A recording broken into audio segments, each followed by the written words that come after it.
Hi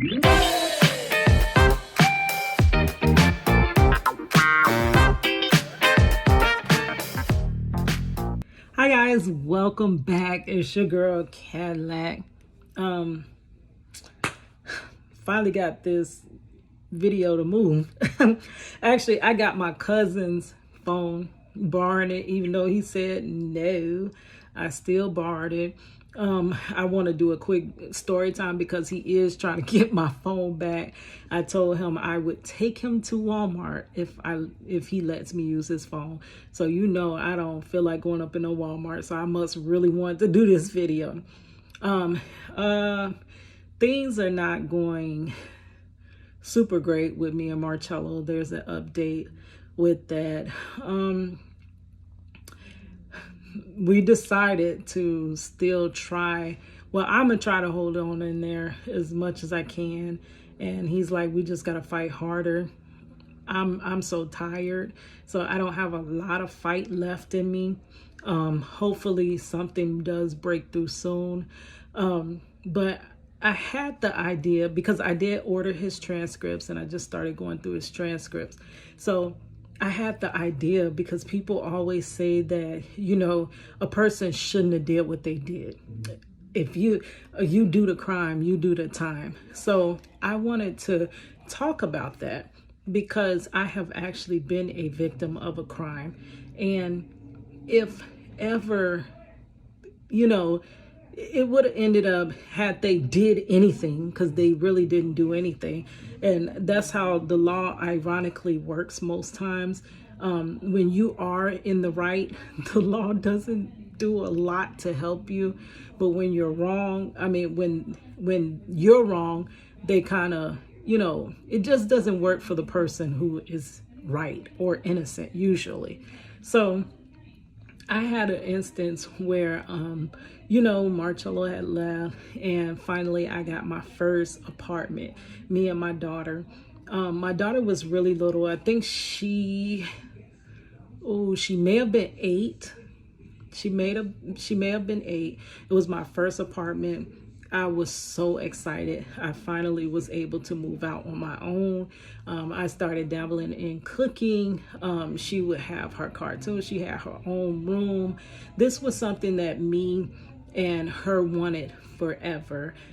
Basically, me and Marchello started the dream of wanting our own apartment and stuff like that. But it just, the transition from your parents' house to an apartment does not move as fast as you would like it to. And then we did have our own child and we had our own things. So we needed our own space. So it never happened. So for me to finally have my own apartment, an area where I can do my hair, I had my hair area, I had this, like, it was so exciting. I had this big old mural that I had painted of all the female rappers ever in life. I got to show y'all that one day.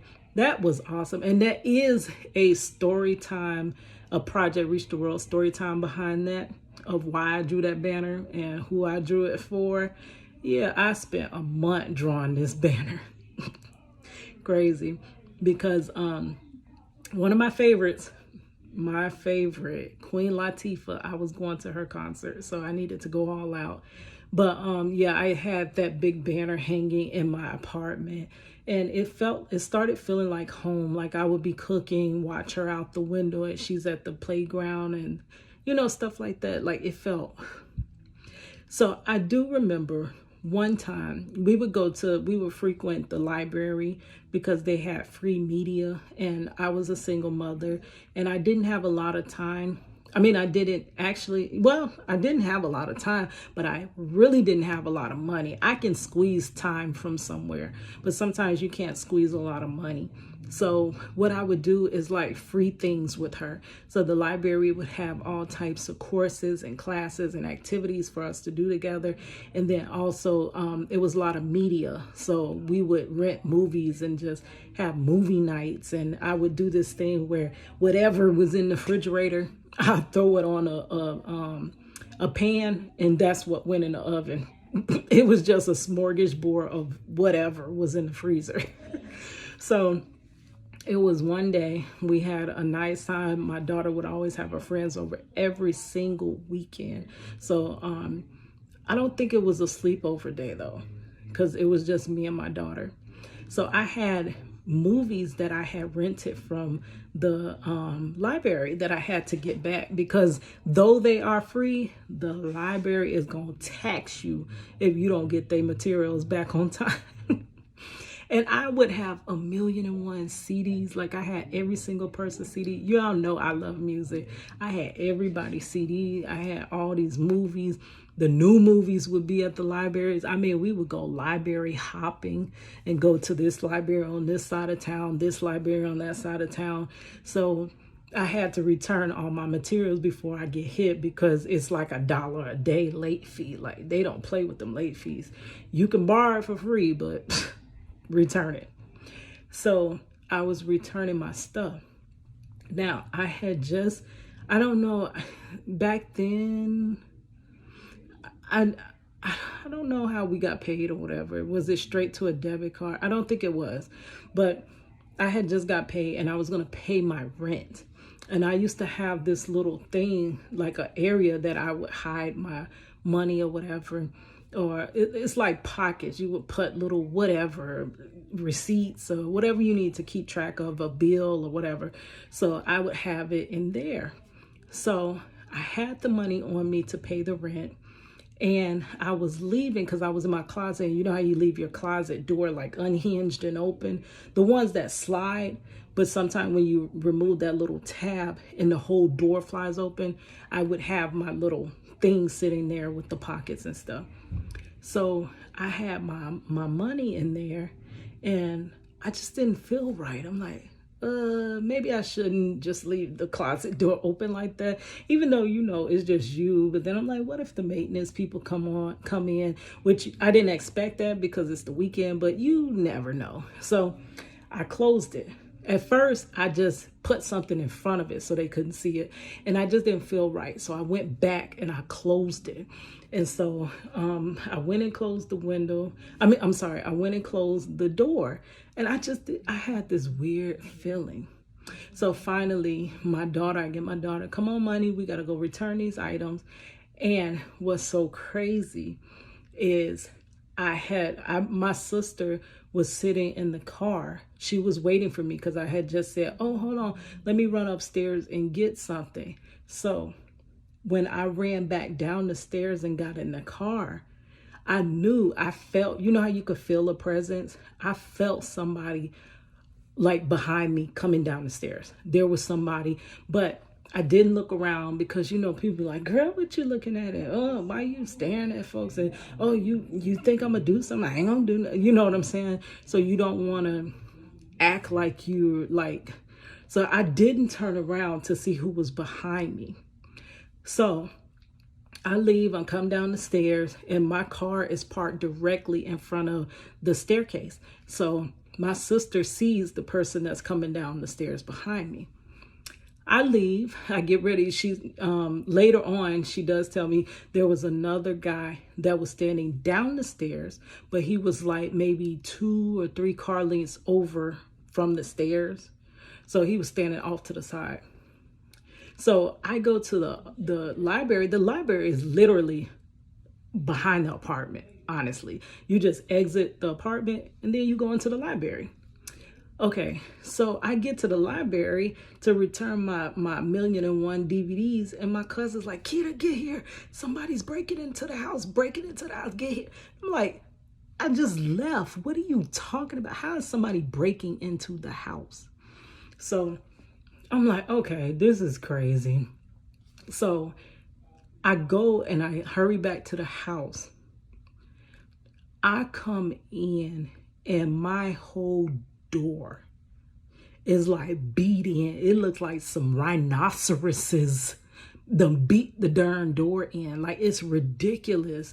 And the whole lock was beat up, but the door frame itself was it was all pounded in and stuff. And I'm like, what the heck? Like, what happened? I literally just left. Literally just left. Come to find out, that split second of a moment that I left with my daughter and went downstairs and got in the car to go around the corner my cousin had came into the house because he used to be there on and off, whatever. He came into the house and he was in the house. Now, he said he thought I was knocking on the door, but what clued him in was when he was like, well, she ain't gonna knock like that if she lost her key. Like, but that was ridiculous. So because he went inside the house, they see me leave. And actually, one of the guys was walking behind me. He was walking behind me. But they seen me leave. And then when I got down to the bottom of the steps, that is when my cousin, right after we pulled out, he went upstairs. They didn't see him go upstairs. They must have seen us left, went and got whatever they was going to do a home invasion. Now, this is where this scared the living daylights out of me. Because I'm like, what if they had assumed I was gone because I didn't answer because I sleep hard as a darn rock? Or if I just, and then they just bust in there. Like, they bust in there in the apartment with my daughter just playing and me there. At that point, once you're in my apartment, what happens? Like, it's, oh my God. It used to scare me so bad. At that point, it was so hard for me to live by myself because within a split second, I could have been in that apartment while they were busting and breaking into my apartment. Anything could have happened, and I am the one that has to protect my daughter. You know what I'm saying? And I felt so alone. I felt so helpless. I didn't have a man in the house. Marchello's in prison. He can't protect us. Like, that's bad when a man can't protect his family. And then I'm left feeling, unprotected or whatever. So it took a lot from me. Like, they were there to take something. They were there to do something. And even so, and I forgot, my sister did see them. Because remember, she was sitting in the car. So she seen one of their faces as they were standing there. And she seen the guy come down right behind me. If he really was trying to rob me, like if he was trying to do a home invasion, I had my rent money on me. Because I remember I kept going back to that closet and I couldn't leave it. So I just took the whole money with me, had all this money in my pocket, in my hand. Like, he could have hit me across my head and took it then. You know what I'm saying? Or pushed me down the stairs, anything. And the thing was, even though these guys did this, and they were young black men. They were young black men. And even though they did this, and they wrecked my whole way of living, they wrecked my whole comfort zone for years. I was always looking over my shoulder. I would have to squint real hard to see people because, I had the legally blind issue going, but I need to see your face, and I got people going off on me like, girl, who you looking at, and this and that. But no, I need to see who you are, and I need to identify you, like, for real, because I don't know now. I don't know where a threat is coming from. You know what I'm saying? So that really scared me. But if that happened to me, and they actually looked for these guys, because they did not look for these guys at all. They did not do nothing. Though they had beat up in my door, I couldn't even close my door. And the apartment complex was telling me they'll come on Monday to fix it. I'm like, I can't even close my door. I'm supposed to live with my door open after this happened? Like, for real? Are you for real? Like, I had to beg them to come. And it's just so crazy. So say they did catch them. So this is a home invasion or attempted home invasion. Even in the case, I still would want these guys I would want them convicted. Yes, of course. I want them caught. Like, that's crazy. You running, like, for real, like a mother and a daughter, you're ruining our lives, basically. I definitely would want them caught. But let's say they was like, okay, let's give them, the amount of crazy time like they were trying to give Marchello. I still would not have stood for that. I'd like, no, I mean, you have to, yes, of course you need to convict them and punish them, but you need to punish them correctly. Like, honestly, I wouldn't have stood for them to, be punished at the utmost. And what made me think of that is because I think back to those victims again in Marchello's case, where this instance happened. Whatever happened or wasn't proved or was proved, it wasn't worth Marchello's life. I could not sit back and still allow it to, you know what I'm saying? So I'm still trying to put myself in that victim's place. And I have been a victim, and many people have been victims, and they also have loved ones. So it has to be, that's why, and I forgot what Zoom I was in, but it was one where it was today's victim could be tomorrow's defendant, and tomorrow's defendant could be, today's defendant could be tomorrow's victim. And they were talking about if you were a defendant, you could actually be a victim later down the, you know, and it shouldn't play a role in whether you were a defendant in your case of you being a victim. They shouldn't even consider that. You're still a victim. You're still, you know what I'm saying? And that's what I was trying to, so everything needs to be equal and fair and just, whether age, gender, and your ethnicity, whatever makes us different, that should not be a deciding factor in whether we get justice or not. They didn't even research that case for me. They took a lot from me, honestly. They didn't care about finding them people. They didn't find them people. And what's so bad, I'm gonna tell you, I didn't know. So you gotta actually, you really, sorry, I had to change sides because Led's gone to bed.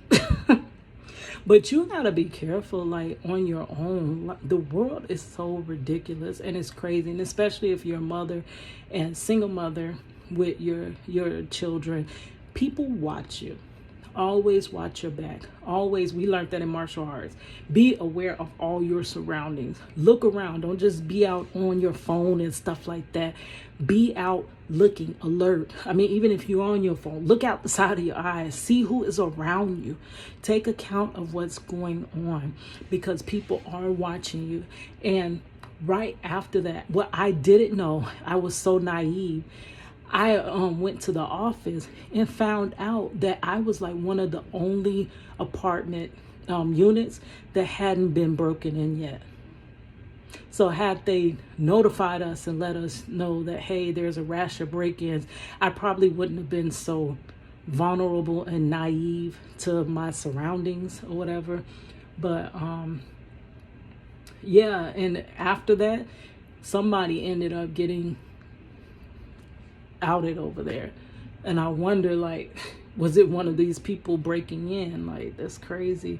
Like, people work hard for their stuff. So there is no way that I condone robbery. I don't condone none of that stuff. Like, that has to, you have to, oh, it's such a catch 2020, because the harder things get, that's what people are gonna find a way to survive. And I'm not saying it's okay to do that, because I definitely don't want nobody taking nothing I've worked for, or you know what I'm saying. But with these circumstances like this, how do they think it's not gonna get worse? We need to fix our communities. Our communities are broken. This is why you have so much going on. This is why you have so much robbery and so much.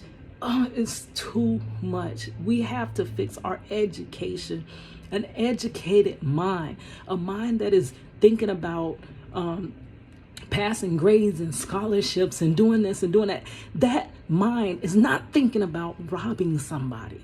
Is not thinking about taking from somebody. That mind is thinking about getting, how can they get it themselves? That's what we need to increase. The more you increase education, the more crime decreases. And the more these systems are emptied, the prisons, the jails are emptied, because people are full of knowledge and they're able to make and survive. So I don't know. It is a two-edged sword. But don't even know what that video means to anybody. But that's my story of being a victim. Thank you. It's your girl Cadillac. Cadillac.